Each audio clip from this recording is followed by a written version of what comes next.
Dengan suara bergetar, Rizka akhirnya berkata, "Bukan kamu saja, Nak, Ibu juga merasa begitu.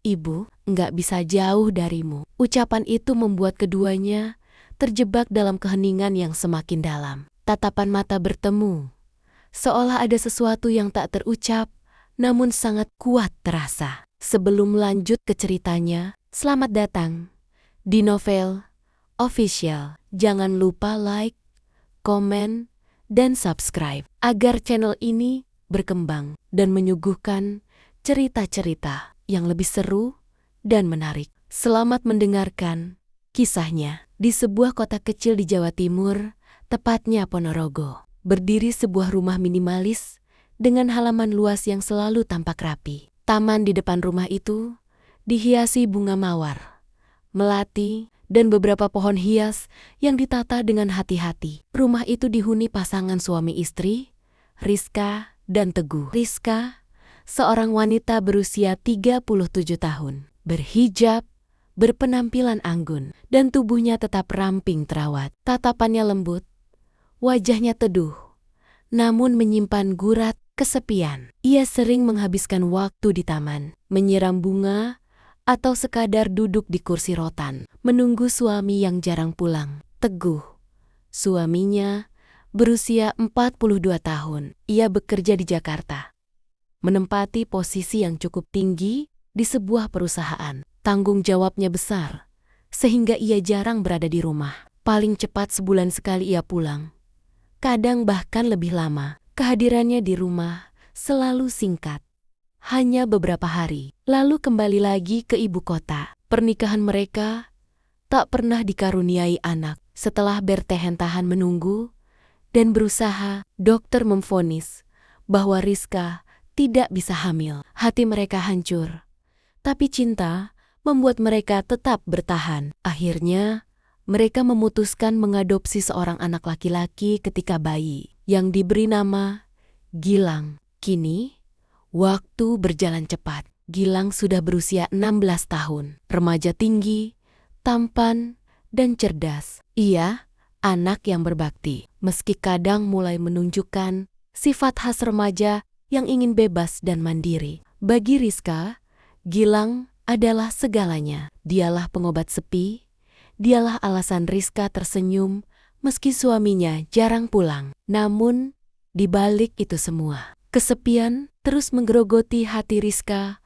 Malam-malam panjang ia lalui sendirian, menatap ponselnya berharap ada pesan singkat dari Teguh, atau duduk termenung di kamar sambil mendengarkan suara jangkrik di luar jendela. Rizka sering bertanya pada dirinya sendiri, sampai kapan aku harus bertahan dalam sepi ini? Dan di saat yang sama, Gilang yang mulai beranjak dewasa kadang menjadi teman curhatnya. Kedekatan ibu dan anak itu kian hari kian erat, sampai suatu ketika sesuatu mulai berubah di rumah itu. Malam itu, hujan turun deras. Rizka duduk di ruang tamu dengan segelas teh hangat di tangannya. Televisi menyala, tapi pikirannya melayang jauh.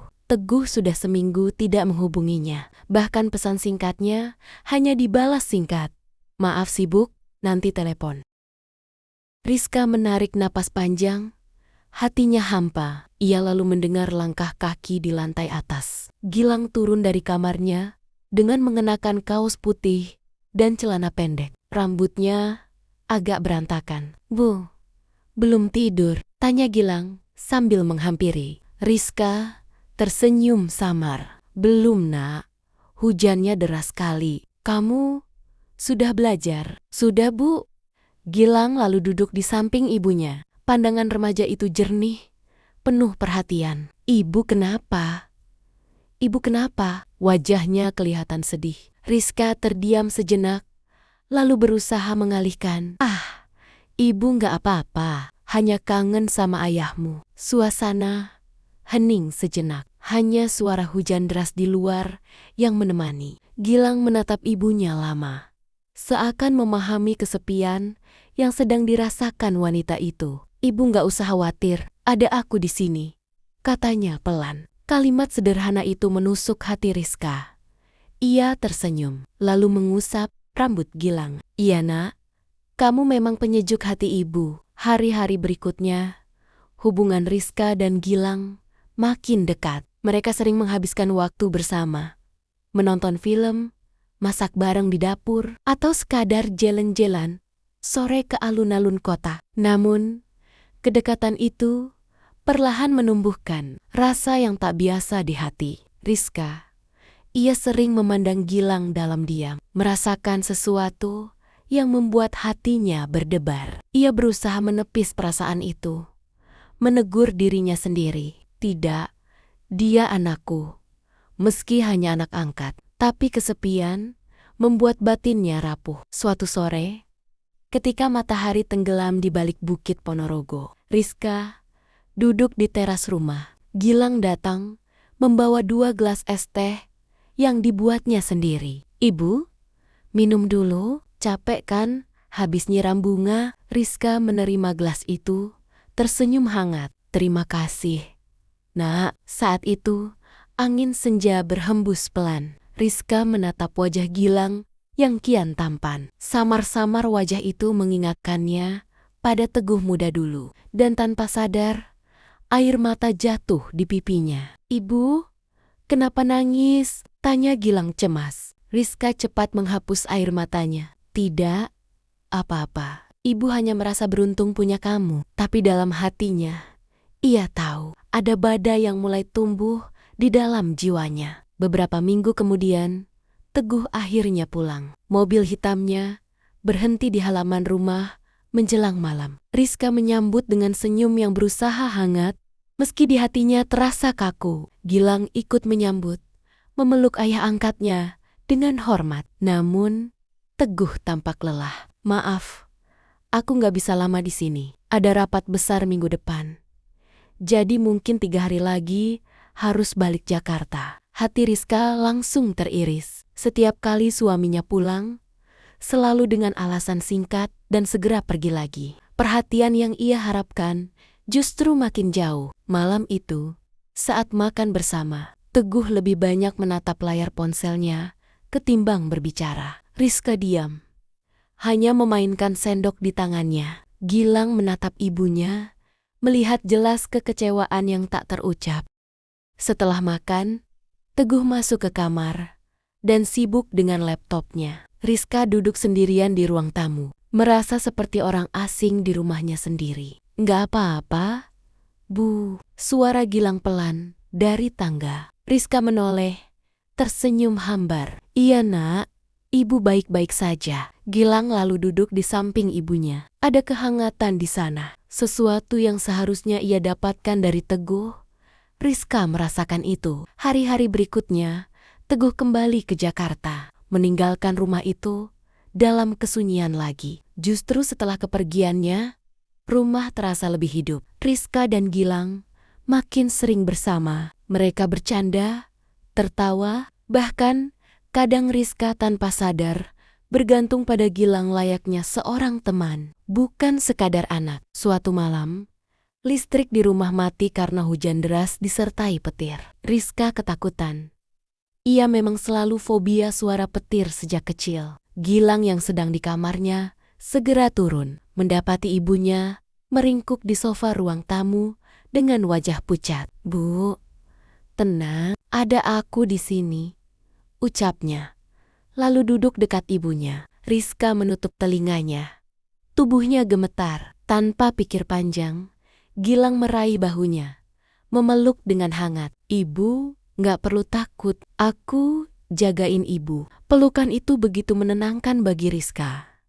Ia merasakan debaran jantung Gilang, hangatnya tubuh remaja itu, dan untuk sesaat ia lupa bahwa yang memeluknya adalah anak angkatnya sendiri. Air mata Rizka jatuh, tapi bukan hanya karena petir. Ada perasaan aneh yang selama ini ia tekan, kini mulai menyeruak. Dalam hati, ia bergumam, "Ya Allah, apa yang sedang terjadi pada diriku? Kenapa aku merasa begini kepada Gilang?" Dan sejak malam itu, badai perasaan mulai tak bisa ia bendung lagi. Sejak malam ketika petir menyambar dan Gilang memeluknya, hati Rizka seperti tak pernah sama lagi. Ia sering memikirkan momen itu. bahkan ketika sedang menyapu halaman atau memasak di dapur. Senyum Gilang, tatapannya yang teduh, serta caranya melindungi, membuat Rizka merasa seperti kembali muda. Hari-hari berjalan, dan kesepian makin mencengkeram. Teguh jarang sekali memberi kabar, bahkan telepon pun semakin singkat, hanya membicarakan soal pekerjaan. Rizka merasa dirinya tidak lagi menjadi prioritas. Suatu sore, hujan turun lagi. Rizka duduk di teras sambil memeluk lututnya. Air matanya menetes tanpa ia sadari. Gilang yang baru pulang dari sekolah melihat ibunya menangis. "Bu, kenapa lagi? Ayah bikin ibu sedih."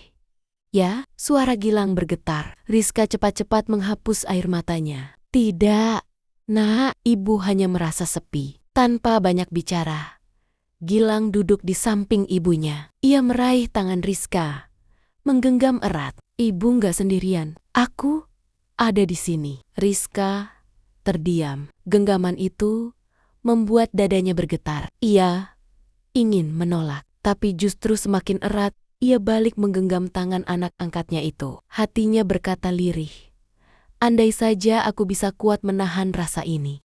Malamnya, Rizka tidak bisa tidur. Ia berjalan ke balkon kamar, menatap langit yang masih mendung. Perasaannya campur aduk. Ia sadar bahwa dirinya mulai kalah dengan sepi, kalah dengan kerinduan yang tidak pernah diisi oleh suaminya. Lalu, pintu kamarnya diketuk pelan. "Bu, masih bangun?" Suara Gilang terdengar. Rizka tertegun. "Iya, Nak, ada apa?" Pintu terbuka. Gilang masuk dengan wajah polos. "Aku nggak bisa tidur. Boleh aku temani ibu?" Rizka tercekat. Dalam hatinya ada penolakan. Tapi kesepian dan kelembutan Gilang mengalahkan logika. Ia mengangguk pelan. "Ya sudah, sini." Gilang duduk di samping ibunya, di tepi ranjang. Mereka hanya terdiam, tapi kehangatan itu begitu menusuk. Rizka merasa damai, seakan ada seseorang yang benar-benar mengerti dirinya. Saat itulah, tanpa sadar, air matanya mengalir lagi. Gilang menoleh, panik. "Ibu, jangan nangis lagi." Rizka menutup wajahnya dengan tangan. "Ibu ini lemah sekali, Nak. Ibu capek sendirian terus." Gilang memeluk ibunya erat. "Ibu nggak sendirian. Aku janji akan selalu ada buat ibu." Pelukan itu semakin dalam, semakin hangat. Dan di dalam hati Rizka, ia tahu, ia benar-benar mulai kalah oleh rasa sepi yang selama ini ia tahan. Sejak malam itu, ada sesuatu yang berubah dalam diri Gilang. Ia merasakan ketenangan aneh setiap kali dekat dengan Rizka.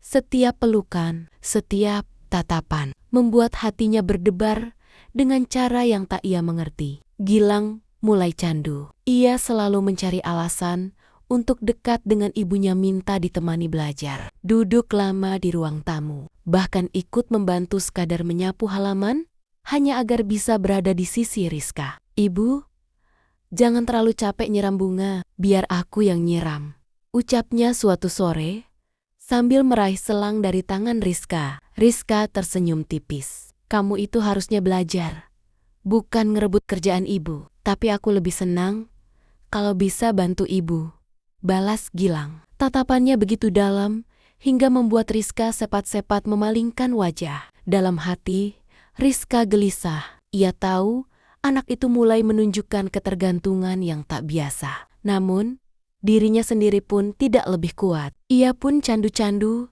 pada perhatian Gilang, pada kehangatan yang selama ini tidak pernah ia dapatkan dari Teguh. Malam-malam Rizka makin sulit tidur. Pikirannya dipenuhi wajah Gilang. Ia sering bertanya pada dirinya sendiri, apakah aku sedang tersesat? Mengapa hatiku minangu-nanggu kehadirannya setiap saat? Dan Gilang pun merasakan hal serupa. Setiap kali jauh dari Rizka, hatinya gelisah. Di sekolah, ia tidak bisa berkonsentrasi penuh. Guratan wajah ibunya selalu muncul di benaknya. Suatu malam, ia memberanikan diri berkata, "Bu, kalau ayah sering di Jakarta, ibu jangan sedih. Aku janji nggak akan ninggalin ibu Selamanya aku ada di sisi ibu. Rizka tercekat. Kalimat itu seharusnya membuatnya bahagia, tapi juga menakutkan. Karena ia tahu, kedekatan ini sudah melewati batas wajar antara ibu dan anak. Namun, apa daya, kesepian sudah terlalu lama menghantamnya. Kini, ia pun sama seperti Gilang perlahan larut dalam candu yang sulit dikendalikan. Hari-hari berikutnya, rumah itu seakan hanya milik mereka berdua. Rizka dan Gilang semakin sering menghabiskan waktu bersama. Apapun kegiatannya, selalu ingin dilakukan berdua. Kalau Rizka ke dapur, Gilang ikut serta membantu memotong sayuran. Kalau Rizka ke pasar, Gilang menolak ditinggal, memilih ikut sambil membawakan tas belanja. Bahkan, ketika Rizka duduk di teras membaca buku, Gilang tak jauh darinya, pura-pura memainkan ponsel. Padahal, hanya ingin berada di dekat sang ibu. Rizka sempat mencoba menjaga jarak. "Nak, kamu jangan terlalu sering sama ibu. Nanti teman-temanmu bilang kamu aneh." Tapi Gilang langsung menjawab dengan serius. "Aku nggak peduli kata orang. Bu, aku cuma peduli sama ibu." Kalimat itu membuat hati Rizka bergetar. Ia tahu Gilang makin tenggelam dalam rasa aneh yang sama dengannya. Malam itu, hujan turun deras lagi. Rizka duduk di ruang tamu sambil menatap jendela berembun. Gilang turun dari kamar, lalu duduk di sampingnya tanpa banyak bicara. Suasana hening. Hanya suara derasnya air hujan di luar. "Ibu?" panggil Gilang pelan. "Ya, Nak, aku nggak tahu kenapa, tapi aku selalu pengen deket sama ibu. Kalau sehari aja jauh, rasanya kayak ada yang hilang." Rizka tercekat. Ia tidak bisa menjawab, hanya menunduk, jemarinya saling meremas gelisah. Gilang melanjutkan, "Apa aku aneh, Bu?" Dengan suara bergetar, Rizka akhirnya berkata, "Bukan kamu saja, Nak. Ibu juga merasa begitu, Ibu. Nggak bisa jauh darimu." Ucapan itu membuat keduanya terjebak dalam keheningan yang semakin dalam. Tatapan mata bertemu, seolah ada sesuatu yang tak terucap, namun sangat kuat terasa. Sejak malam itu, kedekatan mereka semakin intens. Gilang candu dengan perhatian Rizka, sementara Rizka candu dengan keberadaan Gilang. Mereka saling mencari, saling membutuhkan, hingga batas antara kasih sayang ibu dan anak angkat perlahan menjadi kabur. Namun, jauh di dalam hati, Rizka dihantui rasa takut. Ia sadar, jika hubungan ini terus dibiarkan, suatu hari akan meledak menjadi masalah besar. Tapi apa yang bisa ia lakukan? Ia sudah terlalu jauh larut dalam kesepian dan dalam kehangatan Gilang. Hari-hari di rumah itu kian terasa aneh. Jika dulu Rizka masih berusaha menjaga jarak, kini perlahan ia menyerah. Setiap langkah Gilang selalu ada Rizka yang memperhatikannya. Setiap gerak Rizka selalu ada Gilang yang ingin terlibat.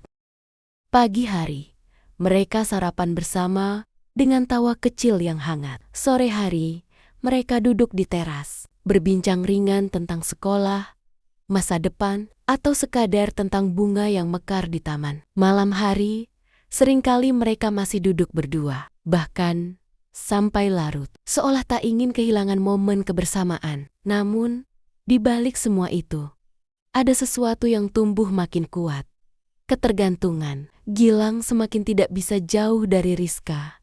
Saat di sekolah pun pikirannya melayang. Rindu, ingin cepat pulang. Ketika teman-temannya mengajak bermain, ia menolak dengan alasan lelah. Padahal, ia hanya ingin segera kembali ke rumah. Rizka pun sama. Ia mulai merasa cemas kalau Gilang terlambat pulang. Ia gelisah jika remaja itu sibuk di kamarnya terlalu lama.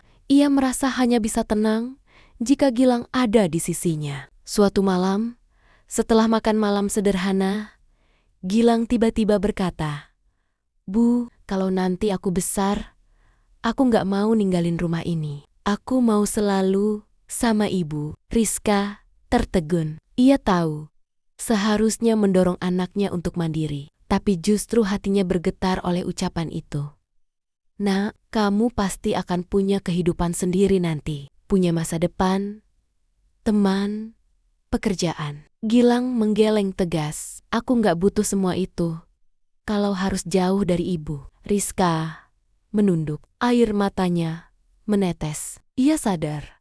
Keduanya sudah saling terikat dengan cara yang tidak sehat. Tapi ia tak kuasa melepaskannya. Malam-malam berikutnya, hubungan mereka semakin intens. Bukan lagi sekadar ibu dan anak angkat, melainkan dua jiwa yang saling mencari pelarian dari kesepian. Rizka sering menatap Gilang diam-diam, dan Gilang pun mulai berani menunjukkan perasaan. Aneh itu, lewat tatapan yang terlalu lama, genggaman tangan yang terlalu erat, dan keinginan untuk selalu dekat. Kini, keduanya sama-sama candu. Candu pada rasa yang mereka sendiri tidak berani beri nama. Namun, takdir seakan sudah menunggu di tikungan. Karena, tanpa mereka sadari, Teguh berencana pulang lebih cepat bulan ini, dan sesuatu yang mereka sembunyikan perlahan akan terkuak. Suasana rumah sore itu seperti biasa.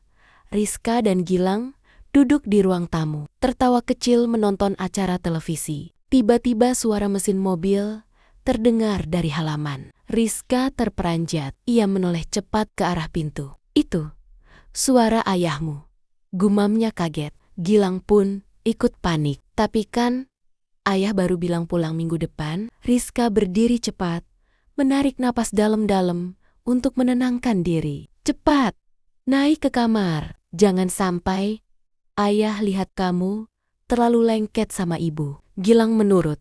Segera berlari ke lantai atas. Rizka lalu merapikan kerudungnya, menata ekspresi wajah agar terlihat wajar. Saat pintu terbuka, Teguh muncul dengan wajah lelah namun penuh kewibawaan. Assalamualaikum. Waalaikumsalam. Sambut Rizka dengan senyum hangat seolah tak terjadi apa-apa. Loh, kok pulang lebih cepat, Mas? Rapat dibatalkan.